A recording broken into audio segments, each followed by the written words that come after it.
have been playing games with shuttlecocks for millennia.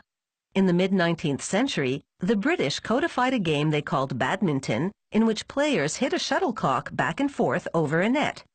Made of feathers and cork, the shuttlecock predates the badminton game by thousands of years. Many people are familiar with the widely popular plastic shuttlecocks used for badminton games in backyards everywhere. But serious players use the original feathered shuttlecock. This facility uses duck feathers to build their shuttlecocks. Once delivered, workers start by aligning them with the feather side up and storing them in cups in preparation for the next phase of production. Having the feathers aligned makes it easier for a worker to feed them one by one into a specialized sorting machine. This device has 26 different sensors that measure the parameters of each feather. The feathers must be a specific size and have a precise angle to them. The machine sorts feathers of the same size and angle into different bins. Sometimes the sensors are unable to measure certain feathers, and they fall into a separate bin. A worker uses a specially calibrated chart to measure these feathers by hand. The tips of these shuttlecocks are made of cork and synthetic foam covered with white leather. It's time to start assembling the shuttlecocks. Each shuttlecock must have exactly 16 feathers, which must be all precisely the same length. The punching machine begins the assembly process. It starts by punching 16 holes in the perimeter of the shuttlecock tip. The worker feeding the feathers into the device must keep pace with the machine, which is producing shuttlecocks at the rate of 1 per minute.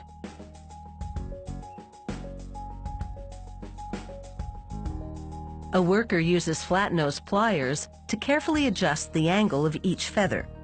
She then places the shuttlecocks inside a miniature wind tunnel to see if they're properly balanced. On some shuttlecocks, each feather might have a slightly different angle to maximize balance.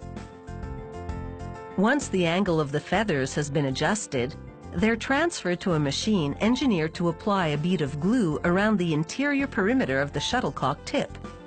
This helps fix the stems of the feathers in place. To further stabilize the feathers, workers place them in a specialized sewing machine that binds them securely together with 2 rows of thread. The threads stitch each feather to the next. This process strengthens the shuttlecocks, helping them maintain their shape even when they're getting slammed back and forth over a net.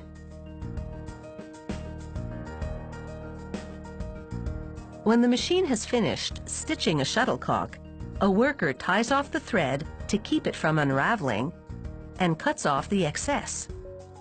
Finally, she evens out the thread rows. With the threads in place, the shuttlecocks must undergo a final tuning. A worker once again adjusts the feathers to ensure proper balance. A machine applies glue to the threads on the shuttlecock, locking them in place to give them the necessary rigidity. The thread is calibrated to quickly absorb glue. A worker applies a green strip, which indicates a slow-speed shuttlecock. Medium-speed shuttlecocks get a blue strip, while the fast ones are red. It's time for quality control testing. A machine equipped with a racket-like arm fires the shuttlecocks to a waiting worker. Shuttlecocks can move at speeds as high as 90 meters per second. That's twice as fast as a pitcher can throw a baseball.